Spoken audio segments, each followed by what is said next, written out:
At 69, Larry Bird carries not only a legacy, but also a lifetime of tragedy that glory cannot erase. In NBA history, his name is etched as one of the greatest icons, from the unassuming hick from French Lick to a dazzling star on the TD Garden court. Bird resurrected the Boston Celtics from ashes and restored them to the throne of world basketball.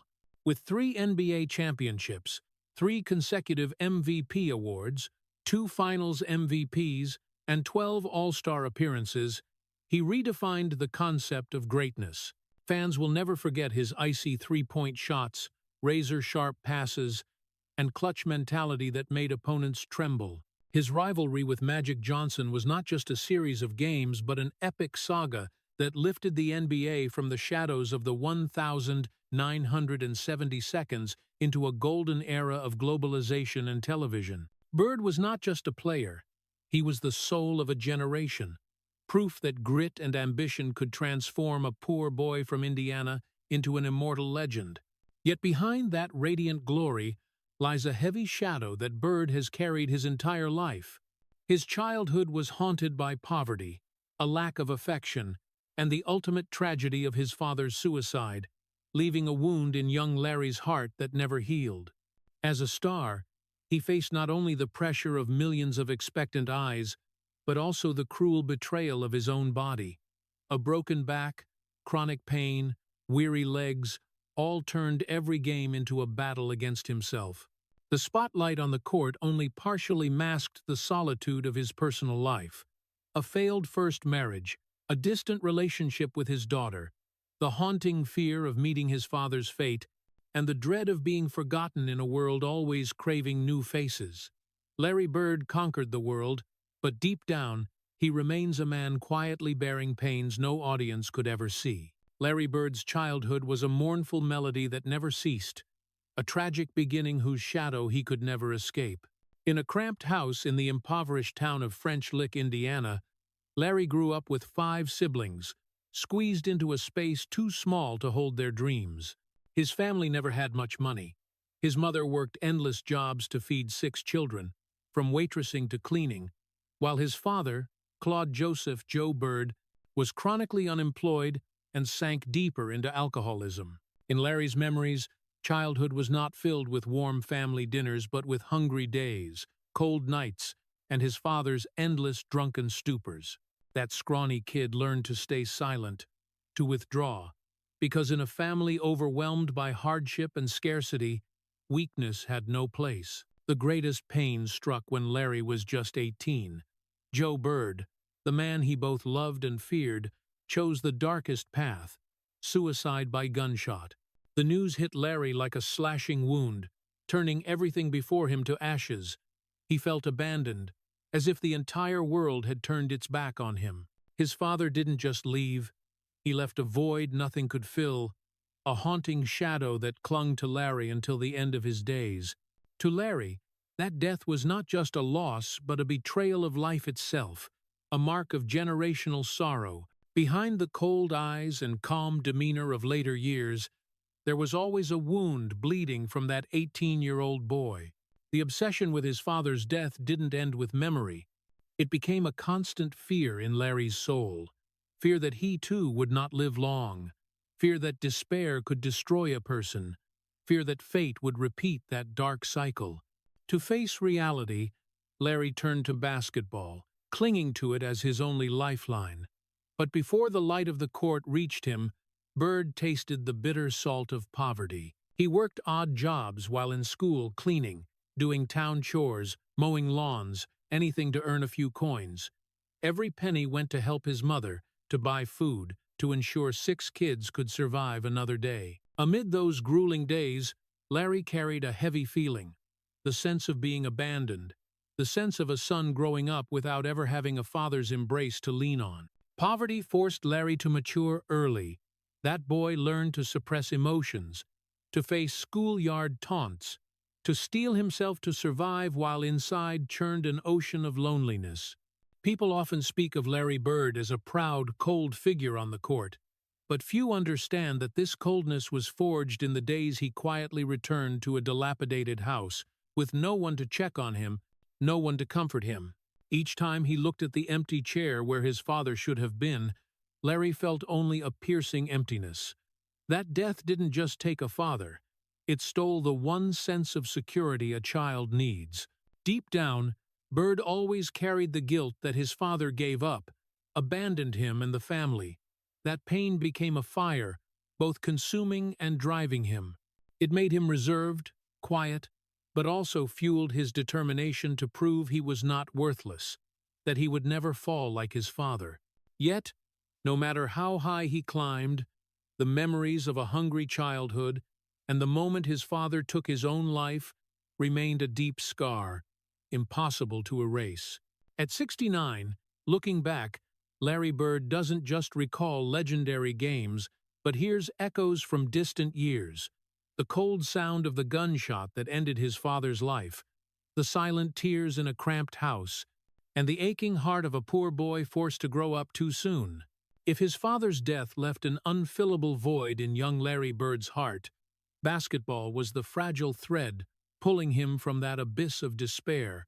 In French Lick, a small and impoverished town where the future for kids often meant manual labor, Larry found a different path, one fraught with obstacles but brimming with hope. Springs Valley High School became his first stage. Not a place of dazzling lights, but a simple gym where the sound of a bouncing ball echoed off old walls like the only music soothing his heavy heart.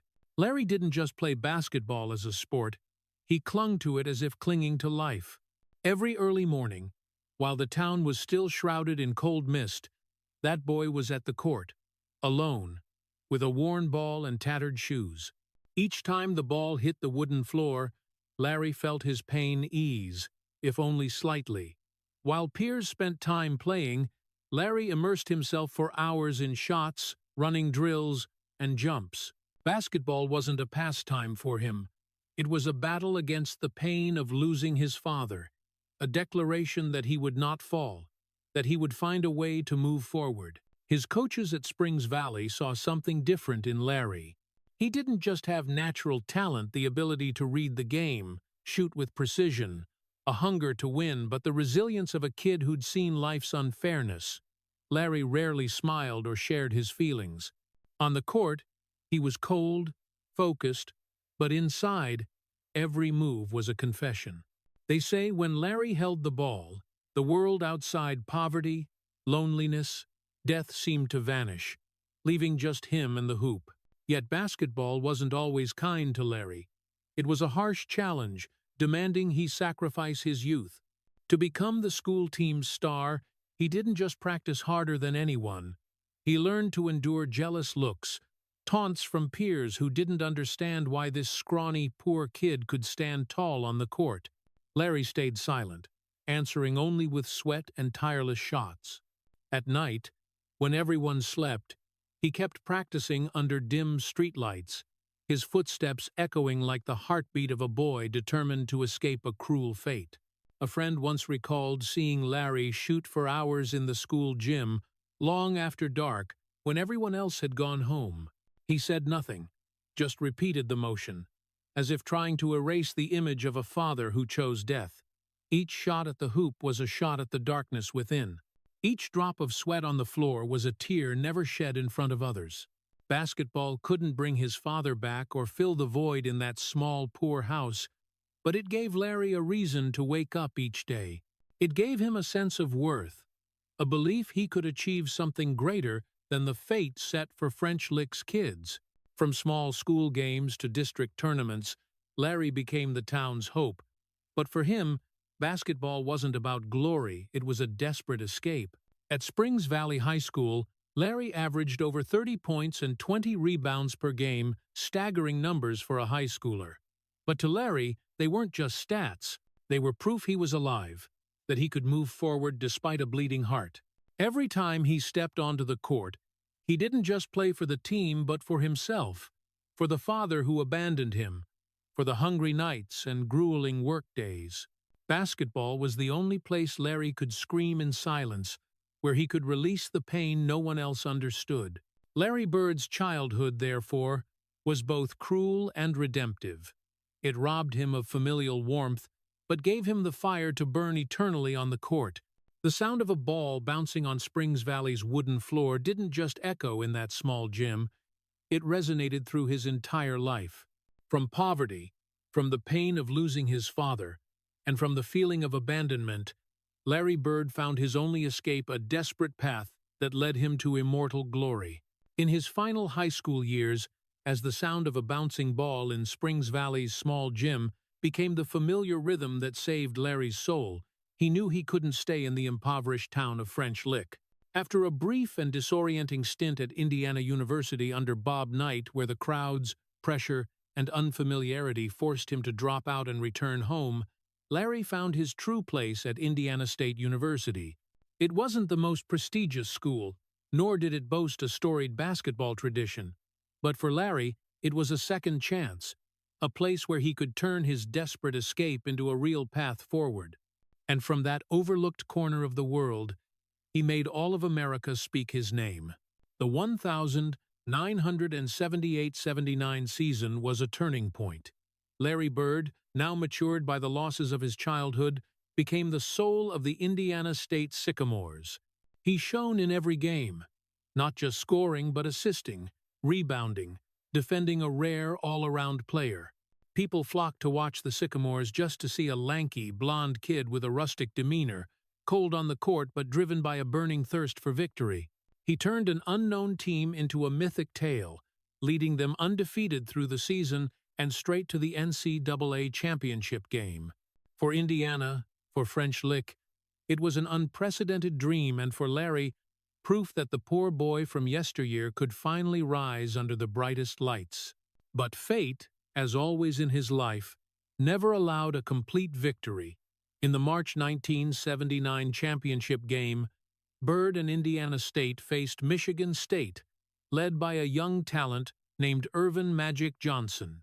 If Bird embodied stoic grit, quiet resolve, and suppressed pain, Magic was the opposite. A radiant smile, boundless charisma, and explosive talent like a burst of light. Their clash transcended basketball. It was a showdown between two contrasting icons, shaping an entire generation. For Larry, it was a chance to prove to the world that he wasn't just a star from a small school, he was America's star. The game played out before millions, becoming one of the most watched NCAA finals in history. But as the ball was tipped, Larry felt the crushing weight of expectation. Facing Magic Johnson and Michigan State, his Indiana State team was quickly overwhelmed. Larry tried everything, driving, shooting, rebounding, but his body was exhausted from a long season, and the burden of carrying an entire team was too much. Magic Johnson played with overflowing confidence, orchestrating the game like a maestro, while Bird struggled through every possession. When the final buzzer sounded, Indiana State fell. Bird left the court with his head bowed, his heart empty. All the effort, sweat, and tears that brought him here weren't enough to touch glory. In front of millions, he was framed as the loser to Magic Johnson. And that tragedy, once again, carved itself into Larry's soul. No matter how exceptional, he was still not enough. For many, that loss was just a game.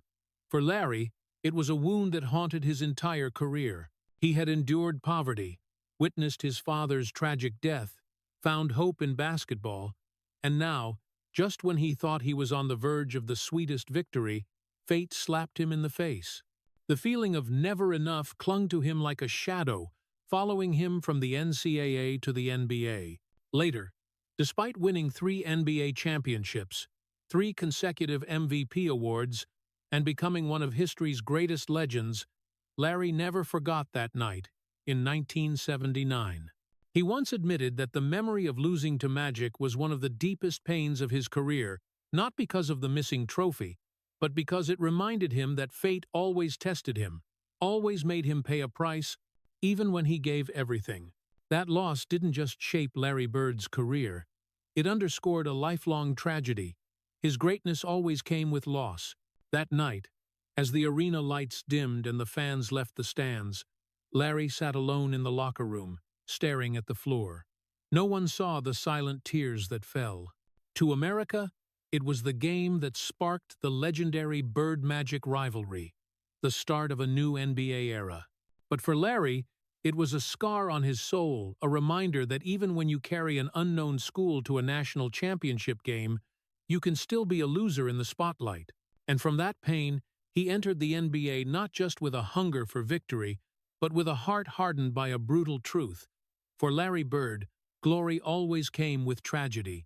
Stepping out from the bitter defeat of the 1979 NCAA championship, Larry Bird immediately faced an even greater burden, the green and white jersey of the Boston Celtics, a once legendary team that had fallen into decline, stripped of the glory from Bill Russell's era.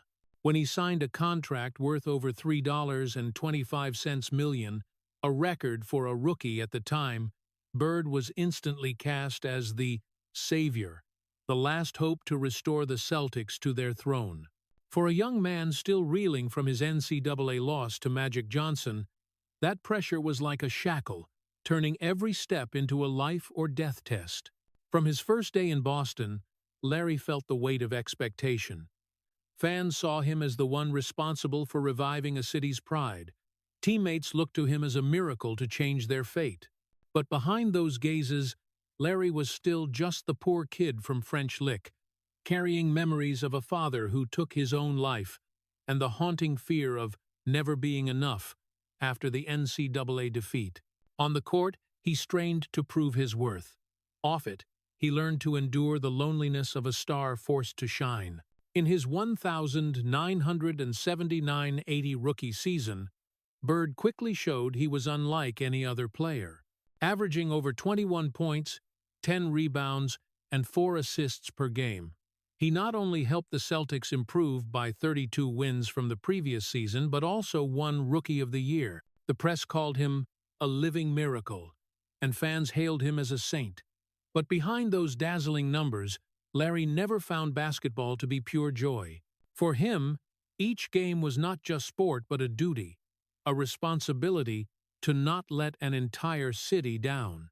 The thrill of victory was often swallowed by the weight of expectation, and deep down, Larry felt he was still running from the darkness in his heart with a new burden. Bird wasn't one for fanfare. He disliked the spotlight, excessive praise, and certainly being seen as a savior, but basketball thrust him into that role. When the Celtics won, Larry Bird was celebrated. When they lost, Larry Bird's name was the first called out.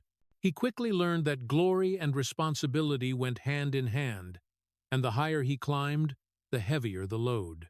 In the quiet of hotel rooms, after the roar of the crowd faded, Larry faced the void in his heart alone. Despite being an exceptional rookie, Bird felt no relief. He had become the centerpiece of a team, a city, and an entire league. Fans saw the precise shots, the beautiful passes, but no one saw the strain on his shoulders every time he stepped onto the court, or the heavy look in his eyes as he sat alone in the locker room. Basketball gave Larry Bird light, but that light also burned him day by day. For Larry, the Celtics weren't just a team, they were a redemptive burden, a place where he was forced to be a saint for a city in need, even though his heart never found true peace. Larry Bird's peak came swiftly and brilliantly, like fireworks bursting in the night sky, but it was also brutal for the price he paid with each moment of glory. From the early 1980 seconds, Larry didn't just return the Boston Celtics to the NBA map, he made them a basketball powerhouse again. The 1981 championship, in just his second season, was a declaration that Boston's awaited savior had arrived. But that glory was only the beginning of a decade where Larry Bird's name became synonymous with living legend. 3 NBA championships, 1981, 1984, 1986, weren't just numbers in history. They were grueling victories, with Bird carrying an entire city on his shoulders. The 1984, 1986 period marked the height of his dominance. For 3 straight seasons, Larry Bird won the Most Valuable Player, MVP award, a feat few players in history have achieved. With his all-around game scoring, rebounding, assisting, he forced every opponent to bow in respect. Boston Garden became a cathedral, where every bird shot was a miracle, every spin move and behind-the-back pass a symphony of perfection cheered by fans. But that glory was inseparable from another battle, one that defined an era: Larry Bird versus Magic Johnson. Starting with the 1979 NCAA championship, their rivalry became an eternal clash of opposites. Bird was the embodiment of stoic grit, cold determination, hailing from a poor Indiana town. Magic was the radiant face, all smiles, from Michigan, draped in the glamorous Los Angeles Lakers jersey. Celtics versus Lakers, green versus gold became the battleground of the 1,980 seconds, where each game was more than basketball. It was a cultural war, a clash of two worlds, and that rivalry saved the NBA from its darkest days, turning it into a global phenomenon. In those years, Bird haunted the Lakers, just as Magic often brought him down. In the 1984 Finals, Bird avenged his NCAA loss by defeating the Lakers to win the title and earn Finals MVP. But a year later, Magic and the Lakers reclaimed the crown. By 1986, Bird led the Celtics to defeat the Houston Rockets, returning Boston to the summit.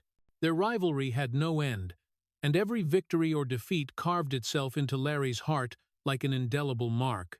Yet as Bird lifted the Celtics and the NBA to new heights, his body began to betray him. His relentless style, fearless physicality, and unyielding drive to compete took a toll. His legs grew weary from collisions and hard falls. Back pain emerged, at first just a twinge after practice, then a relentless ache that never left. Bird often lay on the locker room floor instead of sitting, his back unable to bear the strain. People saw a cold, unyielding Larry Bird on the court, but no one knew that after each game, he dragged himself to the locker room with a grimace, his back in such pain he couldn't bend to tie his shoes. Every night after a victory, Bird couldn't sleep, his back throbbing like a knife wound. Victory was never complete for him, it always came with lingering pain, a reminder that this glory wasn't given but earned through blood and tears. Once, Bird recounted that after a game at Boston Garden where he scored over 40 points, the crowd roared his name like he was a god. But that night, back at his hotel, he curled up in bed, sweating from back pain, taking hours to fall asleep. He realized that every shot, every sprint on the court, took a piece of himself. Winning, Bird once said, isn't happiness. It's a temporary escape from pain. His betraying body didn't make him falter, but it slowly gnawed at his soul. For Larry, each game was a fight for survival. He wasn't just battling opponents, but his own body, the pain, the haunting memories of childhood, and the fear of failure. Fans saw him hoist championship trophies, but few saw the long nights he wrestled with agony, exhaustion, and loneliness. Glory was never free, and for Larry Bird, it always came at the cruelest cost. At the peak of his career, Larry Bird was both a living legend and a man being destroyed by his own body. The Boston Celtics and all of America celebrated him, but when the stage lights dimmed, Bird returned to being a quiet man bearing silent, smoldering pain like a shadow. And perhaps that was the true definition of Larry Bird's greatness. Not just the 3 championships, not just the 3 consecutive MVPs, but the ability to step onto the court, flash a cold smile, and fight to the end while his body was falling apart. That pinnacle, that glory, was merely a thin veneer masking a bitter truth. For Larry Bird, every victory was written in blood and tears. The peak of his glory had barely faded when Larry Bird's body began to crumble, as if fate never allowed him to savor joy fully. People often speak of Bird as an unyielding warrior on the court, but few recall that his greatest tragedy came from a mundane moment, unrelated to the NBA, without the spotlight or the roar of thousands of fans. In 1985, while helping his mother repave the driveway at their home in French Lick, Larry bent down, lifted heavy bags of cement, and his back cracked. That injury never healed. From then on, Bird lived his career with a damaged spine, a constant pain that reminded him day and night that he was only human, not a god. After that accident, stepping onto the court wasn't just about playing, it was about enduring. Every game, Bird needed painkiller injections before tip-off. Doctors urged him to rest, to get surgery, to accept that his body couldn't keep going, but Bird refused. He wouldn't give up. He knew the Boston Celtics and millions of fans placed their faith in him. He knew that to the crowd, Larry Bird was a symbol of strength and relentless drive. So he swallowed the pain, used needles and medication to suppress reality, and stepped onto the court with a cold face and proud eyes, as if nothing could shake him. But only Bird knew the cost. After each game, when the final buzzer sounded and the lights dimmed, he returned to the locker room, lying on the cold floor because he couldn't sit in a chair. His spine was shot, his legs numb, and Bird waited hours just to stand. Many nights, he couldn't sleep, his back aching so fiercely that even turning over felt like needles stabbing him. The legendary victories over Magic Johnson, over the Lakers, the NBA championships celebrated with confetti and songs for Larry, they were all overshadowed by long, lonely nights, wrestling with unrelenting pain. His body became a prison, trapping his soul inside. Larry Bird once said he felt betrayed by his own flesh. While his heart and desires still burned, every muscle and bone screamed for him to stop. But Bird didn't stop. He chose to destroy himself for the sake of glory, for his team, his fans, for America. Fans saw an unbreakable legend standing tall against any opponent. But Bird knew better than anyone that every leap, every fall to the floor, shaved years off his life and future. The cruelty of fate was this: Larry Bird had escaped poverty, overcome his father's tragic death, reached the pinnacle of glory, but just when it seemed within grasp, his body became his greatest enemy. In those years, Bird lived a bitter paradox. The greater he was on the court, the more broken he became off it. That was the tragedy that brought his soul to its knees, even as his unyielding figure remained etched in the hearts of millions of fans. If physical pain turned Larry Bird into a prisoner of his own body, emotional wounds locked his soul in a lingering loneliness for years. At the height of being hailed as the savior of the Boston Celtics, the shining icon of the NBA, Bird endured a failed first marriage that left an unfillable void. In 1975, barely 19, Larry married Janet Condra, his youthful love. But the marriage lasted less than a year, collapsing under the weight of differences, pressure, and their immaturity. Bird rarely spoke of it to the media, but those close to him knew the scar stayed with him for life, a piece of his heart that yearned for a home shattered when he was still so young. From that brief marriage, Larry had a daughter, Corey Bird. But instead of bringing solace, their father-daughter bond became a quiet pain, a grueling schedule, a career that consumed all his time, and post-divorce tensions meant Larry was rarely there for her. Corey grew up largely at a distance, seeing her father mostly on TV screens, where he appeared as a cold legend, not in the everyday moments of a dad. Larry regretted it, quietly admitting many times that he failed in his duties. But regret couldn't bridge the gap. He watched helplessly as Corey grew up with a bond that was never complete. In his most glorious years, when tens of thousands at Boston Garden roared his name, Larry felt an endless emptiness. People saw a strong, stoic Bird, fearless under pressure. But beneath that shell was a lonely man, carrying the ache of a family never made whole, a father-daughter bond never fully realized. The thunderous applause in the arena couldn't drown out his silent sighs in empty rooms. After each game, Bird faced a cold reality: an empty bed, a sprawling house without his daughter's presence, and a silence filled only by the persistent ache of his back. The price of greatness wasn't just a ravaged body, but the relationships lost along the way. Larry Bird won the world on the court, but lost in the most important battle: keeping the warmth of a home. That was the bitter paradox that haunted his career. The more he was celebrated, the more legendary he became, the lonelier he felt. Glory never eased that sadness. It only widened the gap between Bird and the peace of ordinary life. The final years of Larry Bird's career were like a mournful song, where the brilliance on the court was slowly replaced by absences on the stat sheet and bone-deep pain in the shadows. After the dazzling peak of the mid-1,980 seconds, his body betrayed him more fiercely than ever. In his final seasons, Bird sat out more games than he played. Fans at Boston Garden still chanted his name, but they no longer regularly saw their idol dominate as before.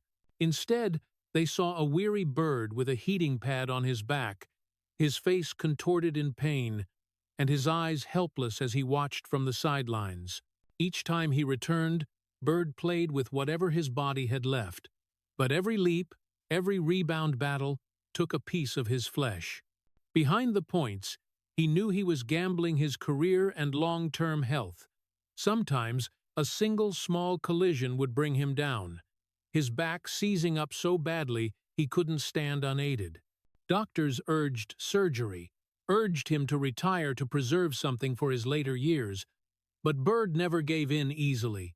For him, every minute on the court was a defiance of fate, a way to prove that the poor boy from long ago could still stand tall under the brightest lights. His final shining moment came in the summer of 1992, when Larry Bird was called to the Dream Team, the greatest basketball team ever assembled. It was a roster of superstars the world admired: Michael Jordan, Magic Johnson, Charles Barkley, Patrick Ewing, and there was Larry Bird, though his body was nearly spent. People saw a slower Bird, his steps heavy, his back so painful he sometimes lay flat in the locker room for hours after games. But his presence in the Dream Team was more than athletic, it was symbolic. Bird brought to Barcelona that year an entire legacy, an unyielding spirit. In the opening game, as the American flag waved and the team stood tall, Bird looked to the stands with distant eyes. It was not just pride, but the gaze of a man who knew this was his last stand in the spotlight. The Dream Team swept all opponents, winning Olympic gold with ease. The world called them gods.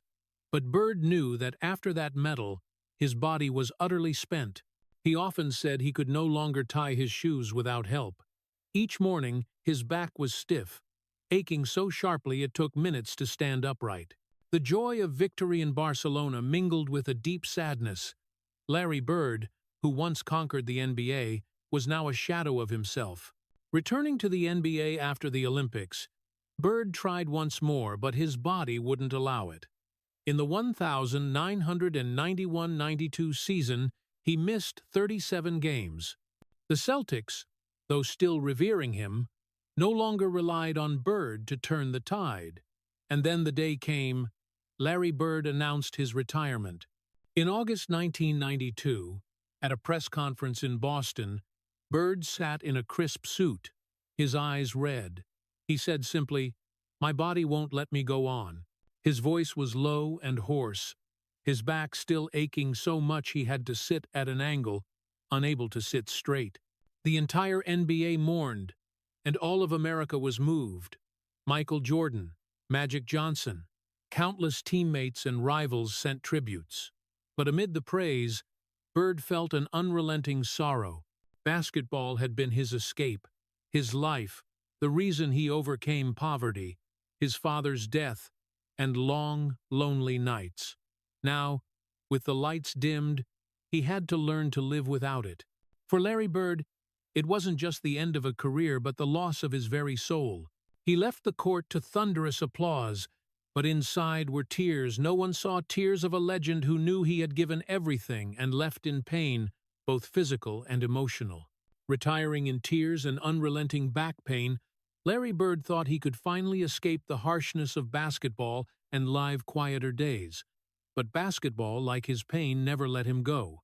After a few years as a consultant, Larry returned to the spotlight, this time not in the familiar Celtics jersey but as head coach of the Indiana Pacers in 1997.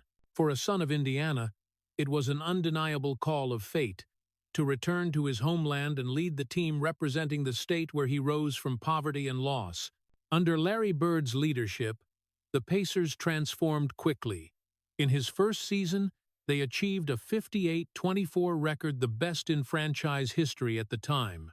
Bird was named NBA Coach of the Year in 1998, becoming one of the few to win MVP as a player and Coach of the Year as a coach. He was hailed as a strategic genius, a legend who not only played the game but mastered its leadership. But few saw that after each win, Bird returned to his broken back, lying flat for hours to ease the pain that still haunted him from his playing days. His health was already ravaged, and the pressure of coaching carved his wounds deeper. In 3 years coaching the Pacers, Bird turned them into a true Eastern Conference powerhouse.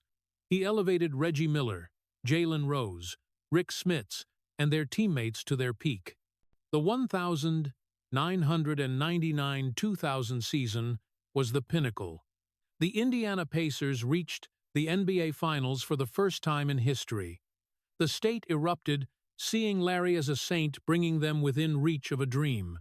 But fate, once again, was cruel. In that finals series, the Pacers faced the Los Angeles Lakers, led by the young, dominant duo of Shaquille O'Neal and Kobe Bryant. Bird and his players fought valiantly but fell in 6 games. To many, that loss was just a pause. For Larry, it was a deep cut to the heart. He had poured everything into it, battled sleepless nights, endured back pain to lead the Pacers. Yet glory belonged to someone else. Bird knew the Lakers were too strong, but the pain wasn't in the strategy, it was the truth that fate always found a way to rob him of complete joy. From the 1979 NCAA loss to Magic Johnson, to the Celtics' defeats against the Lakers, and now, as a coach, another loss to the purple and gold. Magic was no longer his opponent on the court, but the memory of not enough resurfaced. After the 2000 season, true to his promise when he took the Pacers job, Bird stepped down. He no longer had the strength to continue. Basketball had once again pushed him to the brink of exhaustion. To fans, Bird left coaching as a victor. He had taken the Pacers to heights they'd never reached. But in Larry's heart, it was a defeat, an unhealed wound. He didn't lift the championship trophy. He couldn't give his home state of Indiana the ultimate dream. And the bitterest truth was that he knew he'd never have that chance again. Leaving coaching, Larry Bird moved to management, becoming president of basketball operations for the Pacers. Once again, he left his mark, building a resilient team, nurturing young talent, and keeping the Pacers competitive. But the glow of management never dimmed the darkness in his soul. Bird was never truly freed from the loneliness and haunting sense of failure. He once admitted feeling that every time he neared glory, fate knocked him down. The more successful he was, the clearer he saw his body's devastation. Back pain forced him to step away from his desk to lie down for hours. His heart began showing irregular rhythms, with doctors warning that stress could shorten his life. Yet Bird buried himself in work, because basketball was all he had. When a player gives their youth and health to the game, even after leaving the court, their heart can't let go. That was a loyalty bordering on self-destruction, and it was Larry Bird's greatest tragedy. To fans, Bird as a coach and executive was a symbol of wisdom and resolve. But inside, he only saw himself repeating a familiar cycle, pouring out his heart and strength, only for fate to deny him a perfect ending. The glory of others, Shaquille O'Neal, Kobe Bryant, rival teams became daggers to his heart, reminding him that even as a coach, he couldn't escape the darkness. And so, Bird lived in a bitter paradox. The world saw a successful leader, while he saw only a quiet, lonely man, once again left out of the victory celebration. If his years on the court made Larry Bird an immortal icon, that same spotlight seared wounds into his body that never healed. As he left coaching for management, Larry thought he might find some peace, but the harsh reality was that his body continued to betray him. The back, fractured since 1985, never recovered. In middle age, the pain grew fiercer, forcing him into spinal fusion surgery, a painful and risky procedure with steel rods permanently fixed to keep him upright. Instead of freedom, the surgery was a cruel reminder. He would live his life with a spine never whole again. Each step was a pounding heartbeat of pain. Each morning a battle with a broken body. Not just his back, his heart became a silent enemy. Doctors diagnosed atrial fibrillation, a condition causing irregular heartbeats that could turn deadly at any moment. People recounted a time when, working with the Pacers, Bird suddenly broke into a sweat, his face pale, collapsing into a chair as his heart raced erratically. In that moment, he thought he might fall right there in front of colleagues. The fear grew harsher when he admitted, "Big players don't live long." It wasn't just an observation but a constant dread in his mind. Larry Bird, who defeated every opponent on the court, couldn't conquer the fear of a betraying heart. Then came his eyesight. Fate's final gift began to slip away. Decades under the glaring arena lights took a toll on his eyes. In old age, he relied on reading glasses, squinting as the light dimmed, sometimes unable to clearly see faces. In rare moments of candor, Bird confessed his greatest fear wasn't back pain or heart issues, but the prospect of one day not seeing his son's face or the smiles of loved ones. For a man who lived his life in the spotlight, the fear of darkness stealing his vision was an invisible, merciless sentence, harsher than any defeat. Day after day, Larry Bird lived with his body's torment. Mornings were a struggle to rise from bed, his spine stiff as iron. Midday meant taking heart medication like a survival ritual. Evenings were spent reading to his children through glasses, with a quiet fear that one day there wouldn't be enough light to see the words. Yet through it all, he maintained a calm facade, hiding from fans the truth that every step, every breath, was an endless battle. To fans, Bird remains a legend, but in reality, he's a man straining against a crumbling body. The glory is gone. The cheers faded, leaving only the scars of years past. Basketball once saved Larry Bird, but it also destroyed him, turning his old age into a saga of pain. And perhaps that's the greatest tragedy. A legend who survived every battle on the court, only to be imprisoned by his own body in the years that followed. If his broken body was a lifelong sentence, his family was an aching emotional wound he could never heal. After his brief first marriage to Janet Condra, a youthful love shattered in months, Larry lived years of solitude, tethered more to basketball and pain than to love or a home. He had a daughter, Corey Bird, from that marriage. But circumstances kept him distant. As Corey grew, her father wasn't the man holding her hand to school, reading bedtime stories, or sitting beside her in the stands, but a distant figure on TV, coldly sinking shots as millions cheered. To Corey, Larry was a legend. To Larry, he was a failed father. Later, Larry found stability with Dinah Mattingly. They married in 1989, and Dinah became the rare haven that helped him find balance after so much loss. Together, they adopted 2 children, Mariah and Connor, and built a new family. Dinah wasn't just a wife, but a quiet companion, sharing his sleepless nights of back pain, his days of heart medication, and his moments of sorrow over Corey. In the warm home Dinah created, Larry found some light, but the emotional scars never faded. The obsession with Corey haunted him like a shadow. Some nights, watching his adopted children scamper around the living room, Larry would suddenly think of his biological daughter, of the years he wasn't there. He once told a close friend, "My father abandoned me, and now I've abandoned my daughter. That's the greatest pain of my life." Those words weren't just regret but a confession to himself. The cycle of loss seemed to repeat across generations. Joe Bird, the father who abandoned Larry through death, and Larry, the son who grew up in the pain of abandonment, unwittingly left his daughter to feel the same. Corey grew up, found her own path, but the distance between father and daughter was never truly bridged. Despite attempts to meet, despite Larry's efforts to rebuild their bond, the memory of a childhood without a father remained etched in Corey's heart.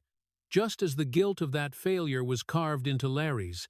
It was a wound that didn't bleed, but hurt more than any physical pain. His adopted family brought Larry moments of simple joy, family dinners, teaching his kids to shoot hoops, or just hearing their laughter echo through the house. But even in those moments, the shadow of the past loomed. He'd fall silent, his gaze distant, as if seeing the young Larry in that impoverished house after his father's death. And now Corey, growing up with the absence of a father.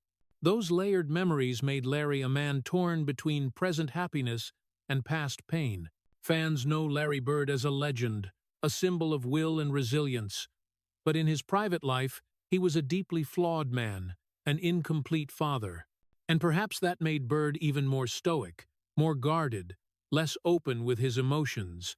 He knew no title, no championship could fill the void in Corey's heart, nor erase the guilt within him.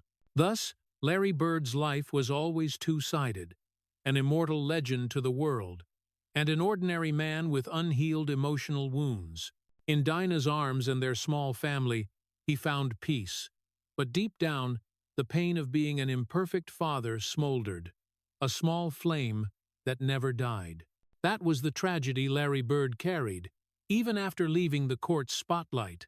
A legend revered by the world, but a father living with regret and the memory of abandonment. If Larry bore the pain of an incomplete father in his family life, in the public eye he faced another tragedy, being forgotten. After retiring, the glory that enveloped Bird in the 1,980 seconds slowly faded. The media turned to new faces, to Michael Jordan, who claimed the NBA throne in the 1,990 seconds, and later to LeBron James, the icon of a new generation. Stories and documentaries about Bird dwindled. His name no longer graced front pages or dominated basketball conversations, becoming just a memory for fans who aged alongside him. Younger generations grew unfamiliar with Larry Bird. They memorized Jordan's soaring dunks, LeBron's powerful slams, but knew Bird only through grainy online highlights. Though he once lifted the NBA from obscurity to global prominence, battled Magic Johnson to create its golden era, he was now seen as a closed chapter. For a man used to the world's cheers, the feeling of being left behind was a silent sentence, gnawing at his soul daily. The bitterest part was that as his public image faded, his body reminded him daily of the past's cost. Every lingering back pain, every heart medication, every time he reached for glasses to read, was a cruel reminder of how he burned himself for glory. His body became a ledger of debts, and Larry paid daily. Young fans might forget him, but Bird could never forget himself, as the pain wouldn't let him. In quiet evenings, as his family slept, Bird would sit alone, looking at old photos, him hoisting championship trophies, facing off with Magic, wearing the Celtics number 33. He knew he'd lived an extraordinary life, but it stung to realize the new generation no longer called his name. And so, a dual tragedy emerged. A once immortal legend, now living in a body ravaged by ailments and a soul dusted by time's forgetfulness. For Larry Bird, it was the cruelest irony. The brilliant light of his past had faded, but the darkness of pain clung tightly, unrelenting. And he understood that sometimes being forgotten hurt more than physical pain. Entering his 60s, Larry Bird was no longer the man charging across the court with fiery eyes and a sturdy frame. At 69, he lived slower, his face etched with deep wrinkles, his hair mostly gray, his body a daily reminder of the price paid for glorious years. Each step brought a twinge in his back, each morning a struggle to straighten up, to fight the stiffness of aging joints. To outsiders, Bird was still the legend, but to himself, every day was a quiet battle against a failing body. Now, Bird had no desire for wealth. He had amassed hundreds of millions from his playing, coaching, management, and endorsements. But he knew money couldn't buy back health or erase chronic pain. He often told friends his only worry wasn't wealth, but his health and his children's future, especially Eric, the son he wanted to watch grow. something he hadn't fully done with Corey. In Larry's eyes, you could see a simple longing, not for fame or trophies, but for healthy days to see his family thrive. Yet basketball never let him go. Larry Bird continued advising the Indiana Pacers, the hometown team he coached and managed. If basketball was once his passion, now it was a haunting shadow. He watched games from the sidelines, no longer on the court, but each shot, each collision, stirred memories of the youth that cost him his health. Basketball was both his lifeblood and his destroyer. He loved it fiercely, but knew it had turned his old age into a string of painful days. In quiet moments, Bird thought of death. He remembered his father, who ended his life with a gunshot when Larry was just 18. That tragedy shadowed his entire life, and in old age, it loomed stronger than ever. Bird once confided to a friend that he wondered if he'd follow his father's path, ending in loneliness and pain, or if he could be different, using his remaining years to bring value to his family and community. It was a silent obsession, making him cherish each day, each moment he saw his son's smile. Bird knew life was more fragile than ever. He'd seen too much loss. His father's death, teammates and friends in sports passing, other legends leaving this world. Each time he heard of an old friend's death, his heart grew heavy, a reminder that time spared no one. His physical scars only reinforced that truth. No one escapes age's cruelty. So at 69, Bird no longer dreamed of victories, but hoped only for a peaceful stretch of life with his family, free from further loss. In his quiet Indiana home, Larry Bird found solace in small things. Mornings were spent on light exercises, though each bend brought back pain. Afternoons, he'd talk with Dinah, his lifelong partner who supported him through decades. Evenings, he read to his kids through reading glasses, slowly deciphering each line, smiling as they chattered nearby. To Bird, those moments were worth more than any championship trophy. Deep down, he knew titles, money, glory, all were fleeting. Only family love tethered him to life. Yet even in peace, the obsession lingered. Larry Bird always felt the shadow of his past trailing him. Painful losses, broken family ties, years of hospital bed agony. Sometimes, he admitted basketball was not just pride but a burden. It brought glory, but took so much. Now, at 69, Bird looked in the mirror and saw an aging body, fading eyes, a still aching back, but those eyes still gleamed with resilience, proof he'd lived a life unyielding despite fate's relentless tests.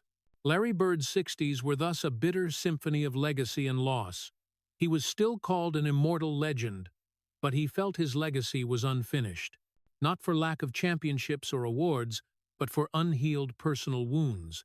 A poor childhood, his father's death, a failed marriage, distance from his daughter, and a body breaking down. All shaped a Larry Bird both great and fragile. In the twilight of his life, he only hoped to have the strength to live fully with his family, to write the final lines of an unfinished but deeply human legacy. At 69, as the darkness of old age crept over his life, Larry Bird often sat quietly, reflecting on his journey. It was a life seemingly scripted for a hero, conquering the world on the court, becoming one of the NBA's greatest legends, leaving immortal moments in fans' memories. But beneath that glory lay a man with too many wounds, physical and emotional, that never fully healed, and likely would follow him to his last breath. When Larry Bird left the poor town of French Lick, carrying the pain of his father's loss and the calloused hands of a hard-scrabble childhood, no one could have imagined that boy would transform American basketball. He lacked a superhuman physique or flashy skills, but Bird had something few others did: ruthless tenacity, the ability to endure pain, and a hunger to see light even when life offered only darkness. With that, he restored the Celtics to their throne, won 3 NBA championships, 3 consecutive MVPs, 12 All-Star selections, and became an indispensable face of the 1,992 Dream Team, the global symbol of American basketball. But the cost was staggering. Every championship trophy, every medal, every roar of the crowd came with endless nights of back pain, pre-game painkiller injections, and moments lying flat on the locker room floor because he couldn't sit upright. Fans saw Bird raising his hand in celebration, but none saw him trembling as he bent to tie his shoes. Bird knew better than anyone that his victories didn't come from superhuman strength, but from the courage to step onto the court even when his body screamed to stop. And that was his greatest legacy, teaching America that greatness isn't in the stats but in the courage to face pain. Throughout his career, Bird touched glory many times but never fully savored joy. The 1,979 NCAA loss to Magic Johnson haunted him for life, leaving a lingering sense of never enough. In his final playing years, though still among the best, Bird watched his body deteriorate, retiring in tears and unrelenting back pain. As a coach, he led the Indiana Pacers to the 2000 finals but fell to the Lakers. Others' glory became a cut to his heart, a reminder that fate never granted Bird a complete ending. Behind every success was a void, a sadness only he understood. The emotional pain was even more persistent. His father's suicide at 18 left a scar on his soul that never healed. He carried that trauma lifelong, often fearing he too would die young, following his father's path. His brief, failed first marriage left him feeling like a failure as a husband and father. His daughter Corey grew up distant, without him by her side in her childhood years. Though he later tried to make amends, Bird knew the rift would never fully heal. He once confided to friends, "My father abandoned me, and now I've abandoned my daughter."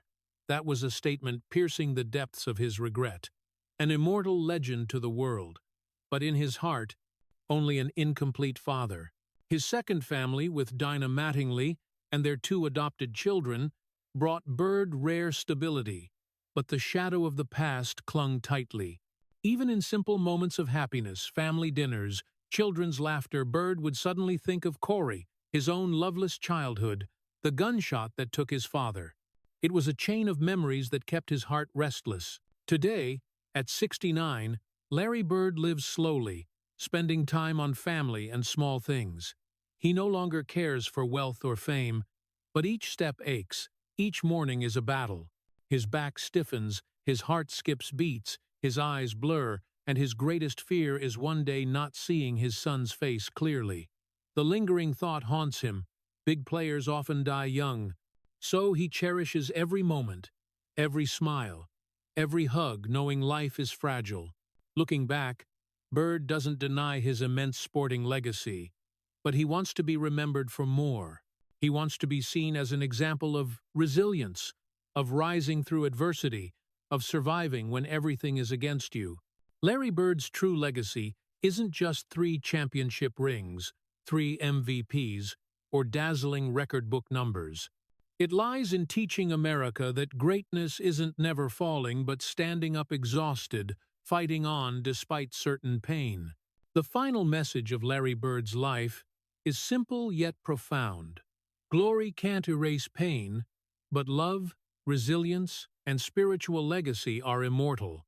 The cheers at Boston Garden have faded, the lights dimmed, but Larry Bird's spirit lives on in the hearts of basketball fans and those who believe in the power of perseverance. He walked through a life of adversity, bearing countless scars, but those scars make his light authentic and eternal. And so, this story's end isn't in numbers or gleaming trophies, but in a simple truth. Larry Bird isn't immortal for his trophies.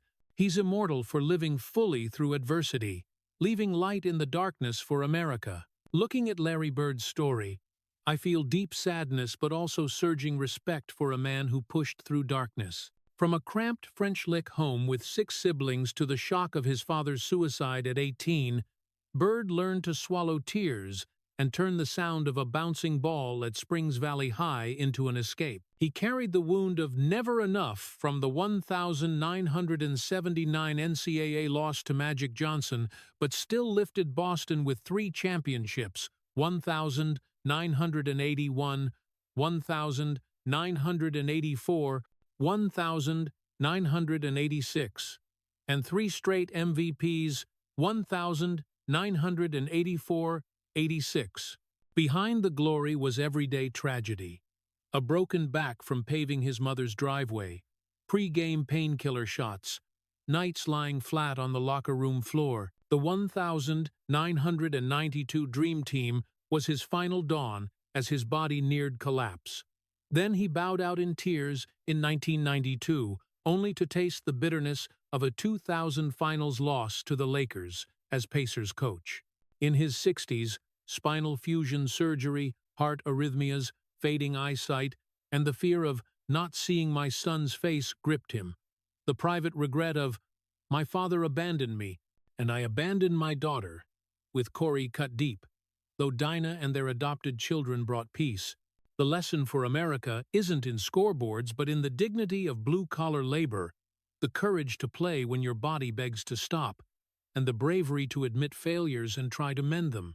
Value athletes' mental health. Prioritize a father's presence. Don't worship victory so much you forget the human. And don't let the memory of trailblazers like Bird fade in the Jordan-LeBron era. He reminds us that glory doesn't erase pain, only love, resilience, and spiritual legacy outlive the applause. If you cherish the journey of blood, sweat, and perseverance of legend Larry Bird, please subscribe to join us in preserving these immortal stories. Thank you for listening, and we'll see you in the next video to continue honoring those who lived fully through adversity.